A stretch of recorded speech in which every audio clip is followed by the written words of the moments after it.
What's going on, everybody? Good afternoon. We've got another offensive coordinator candidate to take a look at here in this video. This one's kind of the opposite of the previous one, of the one we did 3 hours ago, or excuse me, 2 hours ago. This one has a lot of experience as a coach in football. This one's been around a long time, and this one has, I think, actually done play calling before as an offensive coordinator and even as a head coach.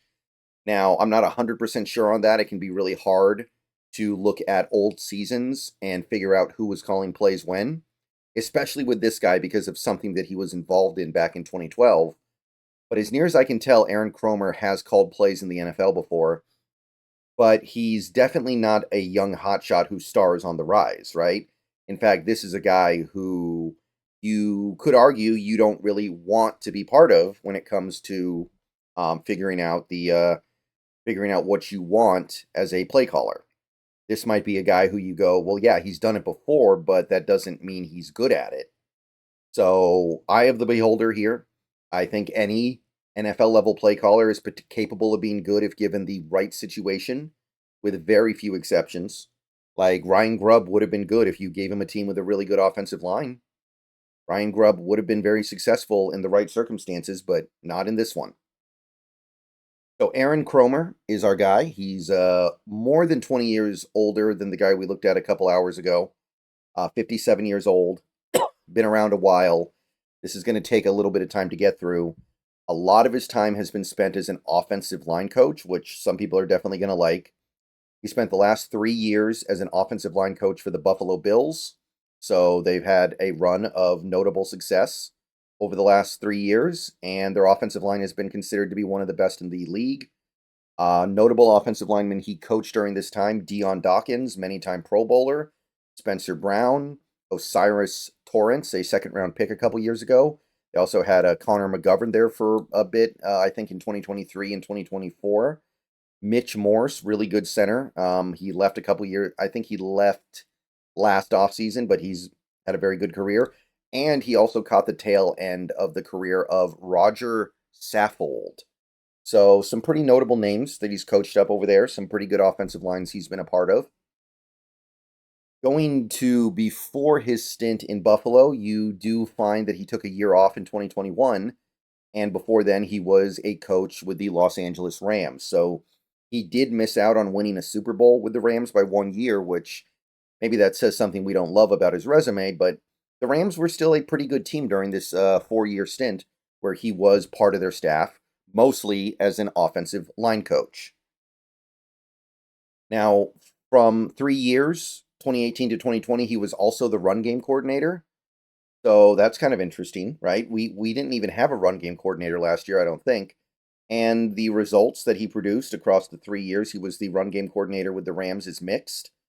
2018, the Rams offense was elite at running the ball. They were third in rushing yards and first in rush EPA per play, 0.066. Very hard to get your rush EPA that high. 2019, they were one of the worst rushing teams. Not even 1,500 rushing yards, 26th, and a negative 0.159 rush EPA. Really bad, 24th in the league. And 2020, they were okay. Just over 2,000 rushing yards, which is pretty good, but a negative 0.081 rush EPA, which is actually slightly below average. During his time as the offensive line coach, which he was for 3 years from 2017 to 2020, the most notable names that the Rams had were Andrew Whitworth, who is, he's a great one. He may end up in the Hall of Fame, I'm not sure, but he had a great career, preceding anything he did with Kromer, of course. Austin Corbett and Rob Havenstein. Rob Havenstein's been a long time right tackle for that Rams team, so he's not a future Hall of Famer or anything like that, but he's been a very good player for a while now. So some notable offensive linemen on this Rams team during that run. Pretty good. I'd say this is all pretty good to look at overall.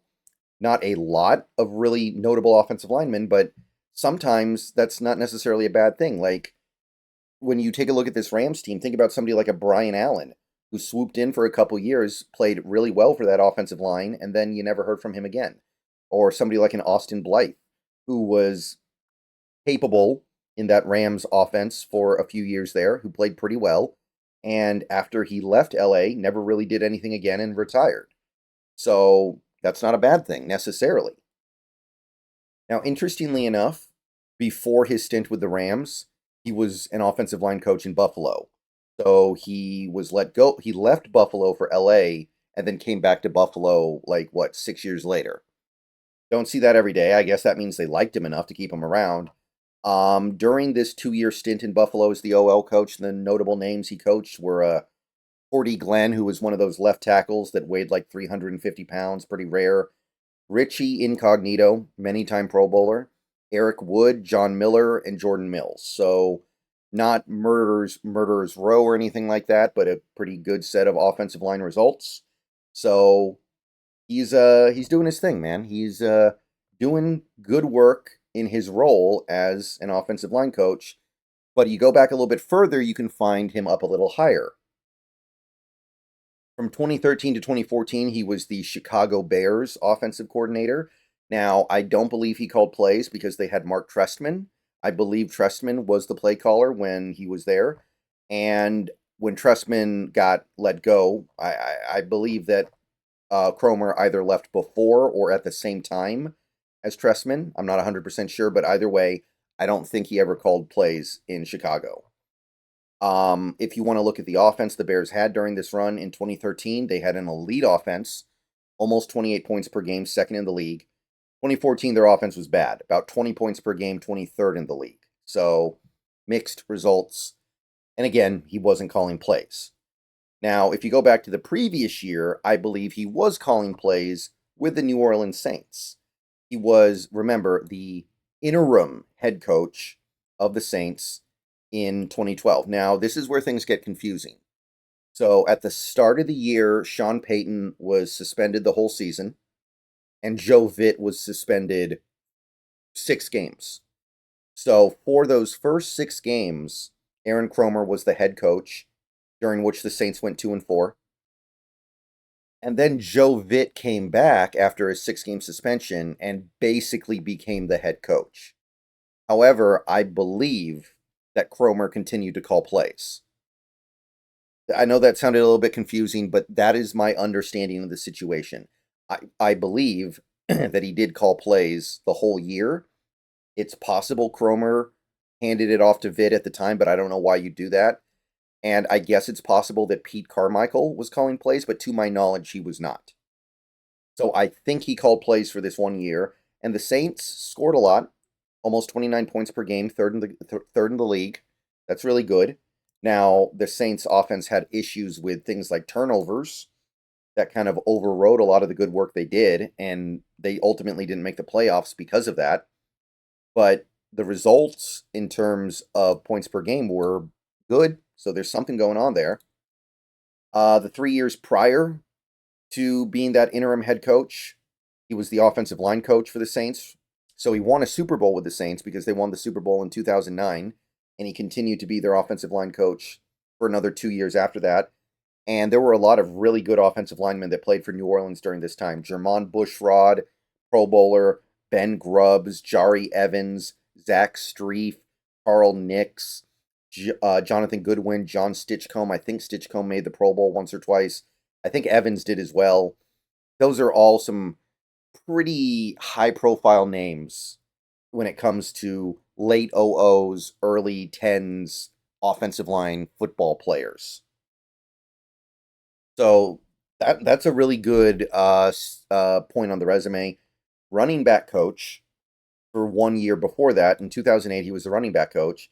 This was during a time where the Saints basically had a perfectly balanced backfield, distributing the ball to 3 running backs almost equally every single game.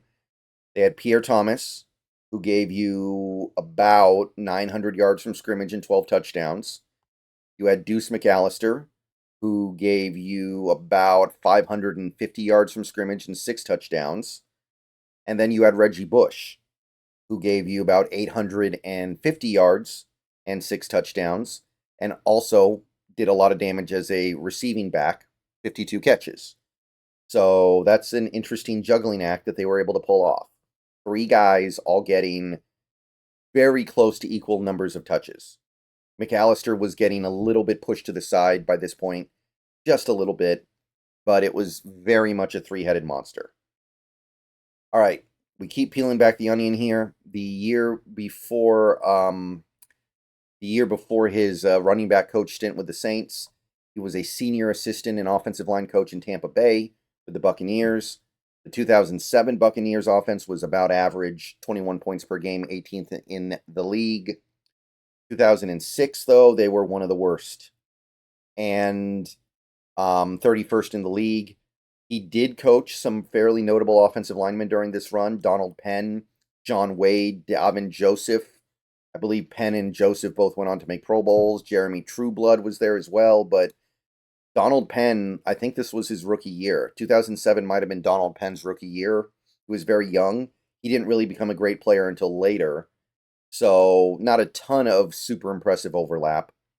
And he was just a senior assistant in 2005 when the Buccaneers offense was slightly below average, 18.8 points per game, 20th in the league. Okay, let's keep on going. He's got more experience, more resume stuff. Oakland Raiders. He spent 3 years as the Oakland Raiders offensive line coach, and he also spent the year prior to that, 2001, as the assistant offensive line coach. So he did coach the Raiders in a Super Bowl, by the way, or help coach them. And he crossed paths with some pretty notable offensive linemen. Barry Sims was their left tackle. Robert Gallery, who's mostly notable because he was a number 2 overall pick that didn't pan out. Frank Middleton, Barrett Robbins, Lincoln Kennedy, Steve Wisniewski. He was a very prolific offensive lineman during his era. He made several Pro Bowls. And overall, it was a pretty credible offensive line. And he was learning from one of the best, right? Bill Callahan. Bill Callahan was the head coach. So you look at that and you go, hey, Bill Callahan's one of the great offensive line coaches in NFL history, so you're learning from the best. But, yeah, I mean, the biggest name here is probably Wisniewski. I think that's probably what it is, Wisniewski. But good results overall. And before then, he spent some time as the offensive line coach with the Northwestern Wildcats, 2 years, 1999 to 2000. And then he was an offensive line coach for a year before that with the Miami of Ohio Redhawks. And then he spent the previous, 6 years as the tight end coach and H-backs coach with the Redhawks. And the only 2 players that he coached at those positions during that run that made the NFL at all were Travis Prentice, who was a 3rd-round pick of the Browns some years later. And there was also Eric Beverly, a tight end who would play a little bit in the NFL. Not a lot, but a little. And that's the resume. It's pretty long. There is some good stuff here, but it would not be all that. There would be nothing here that would get people really excited, I think. It would be a solid hire. It would be okay. You'd say, oh, we got an offensive line coach as our offensive coordinator. Maybe that means we'll focus on the offensive line. That's good. He, I believe, has done a little bit of play calling before. He was an offensive coordinator before. So some people would look at that and go, hey, it makes some sense, but the resume doesn't have enough over-the-top good things for people to really be into it. But let me know what you guys think. I'll see you guys later today on Twitch. Maybe I'll make another video. We'll find out. Go Hawks. And maybe by the time you watch this video, we'll already know who the guy is. And if we do, then we will be covering him exhaustively when the time comes. All right, everyone have a good day.